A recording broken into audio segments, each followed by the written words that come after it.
Hey, everybody, welcome to How To Tuesday this week on the Tom Rowland podcast. That is brought to you by Black Rifle Coffee. We're glad you're here. And today we're going to talk about something that is really important as it comes to planning your fishing trip. A lot of us plan a fishing trip and dream about that fishing trip for months and months before we do it, maybe even years. And you do all the right things. You get all the right rods, you get all the right flies, you get all the right lures. You know that it's probably going to be hotter than forecasted, so you're going to make sure you have the right clothes, of course. Or if you're going to a cold destination, you know it's going to be colder, windier, wetter than you expect. So you're going to pack extra clothes. You're going to make sure that you buy all the right stuff. You're going to do all this research.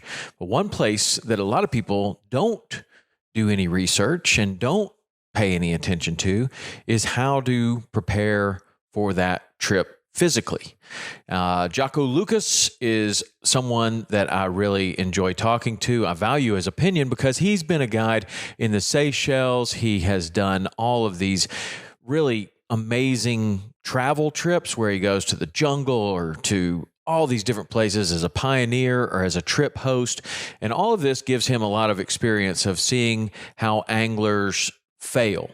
Maybe fail in the health department. Maybe they get sick. Maybe they aren't really prepared for the trip. Maybe it's clothes, maybe it's whatever. But I like to talk to him about these things because I, like you, plan fishing trips. And when I plan a fishing trip, I think about it all the time. I just want to go. I want to go to the ends of the earth and search for all these different fish that I've never caught before. It's been great. I've been able to do some great trips to Australia and Christmas Island and all over the Caribbean, and it's fantastic. I love it. Not just in hot places, but up to Canada and Alaska too. And all of that gives me a little bit of experience of knowing that no matter how well you plan the trip, there's going to be some things that are unexpected. And some of the unexpected things can be the physicality of what it is that you're getting ready to do. Whether you're going to have to stand for long periods of time or whether you're going to have to cast a 12 weight in the blazing hot sun for a long time. Are you prepared for that? Could you prepare yourself better as you're doing all this research on the clothes that you're going to take and the flies that you're going to have and where you're going to fish and what you're going to do? Could you prepare your body in advance for this trip? And Jako and I talk about this in a full-length podcast, and this How To Tuesday is a snippet of that full-length podcast. So you can go and find that full-length podcast if you would like. It was just recently, in the last couple of weeks, we did this podcast on arapaima fishing. And I know that fishing in the jungle can be tough with heat, water conditions, bugs, all kinds of things. But throwing a 12 weight for 5 hours at a time can also be tough. And that's what Jako and I start talking about here and it leads us into a good conversation on just preparedness for any trip, whether it's in the hot, it's in the cold. What are things that you can do to prepare your body for the rigors of this trip that you've been looking forward to for so long? And that's what we're going to talk about. If you would like to go back and find this podcast, I certainly welcome you to. Jaco's been on the podcast twice, so you can look at both of those.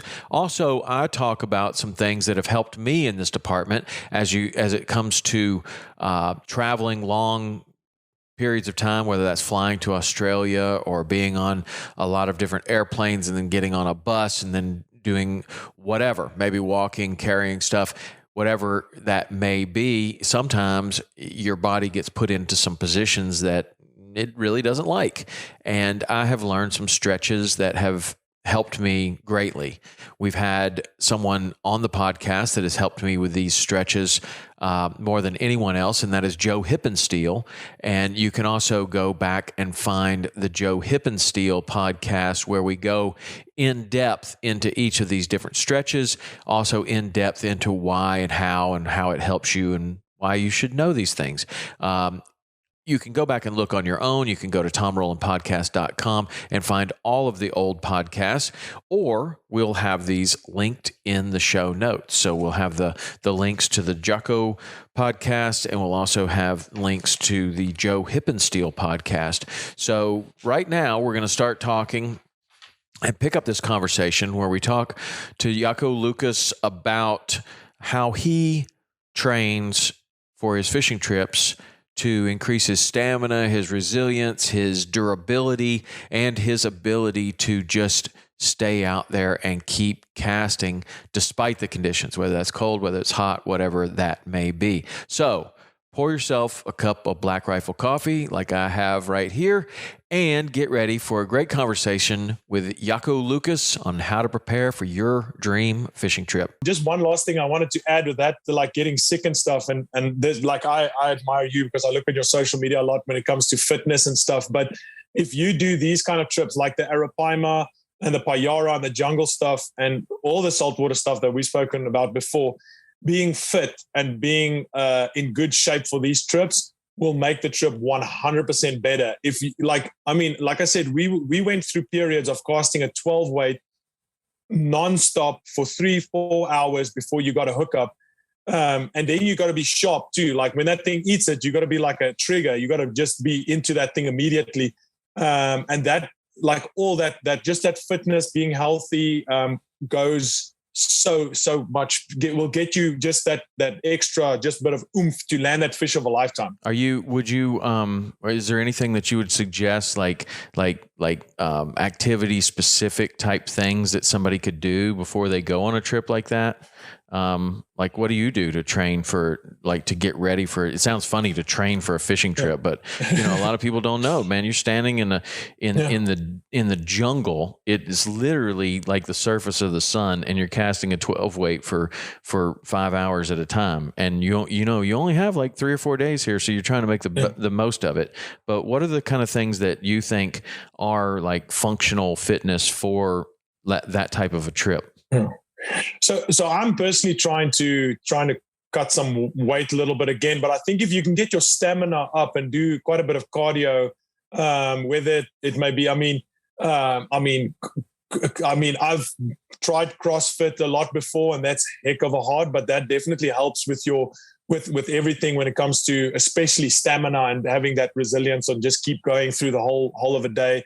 And I think the first thing people can do is, if they're not, maybe I'm a big guy, so just losing a little bit of weight already just helps, carrying less weight when you're walking to a place or all that stuff. I personally, just as much as I absolutely despise running or doing like even if it's on a treadmill or doing stairs, or then I'm getting back into some training now with my wife at the gym, just literally doing all sorts of body movements, having, getting the body in shape, but also stretching and all that stuff to make myself just feel comfortable. Like I just reach a specific point where I'm picking up weight, where I'm like, man, I'm uncomfortable now. This trip's going to be terrible because I don't feel good. And then I just kind of kick down some weight and stuff and just get a little bit of fit and get that cardio kicking in. And that just makes the whole trip easier. Yeah, that's a really good point. The stretching for me is like huge. It's so important. But what I think of, it's important to like be flexible and be mobile and to increase your flexibility. But it's also important to know, like, when your lower back is hurting, this particular stretch helps. When you feel super tight in your hamstrings, this is what you should do. When your neck is bothering you, this is what you should do. Because when you're sitting on an airplane for all of that time, you're traveling like to these places like we're talking about. You said you went from Austin to Atlanta to down here to up there. Then you get on a bus and you are traveling for a day and a half to 2 days.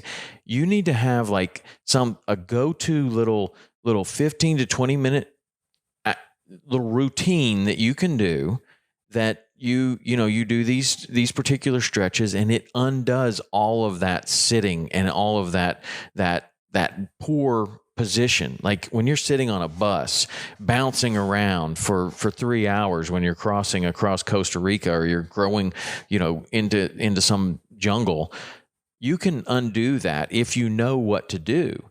And it's not like you can just take a card down there and be like, okay, I just touch my toes and I do this. It's like that needs to be this habit that you're in for months before you get there, so that when you get in these situations, or you sleep in a terrible bed, or something happens, you have this go-to 5 or 6 different stretches that you can do, and you'll feel normal again. Where somebody else, the whole time they're like, man, my neck is killing me from that bed, but they don't know what to do to undo that. And it's really, there are stretches that you can do, and there's ways that you can get yourself back to normal. And if you are supple and flexible to begin with, when you sleep on that bad bed and then you stretch the next day, even if it's for 10 or 15 minutes, it's not as bad as when you sleep on that bad bed, you don't know what to do, then you sleep on it again, and you do that for 4 or 5 nights, and now you travel home, and man, you're just not right for 2 weeks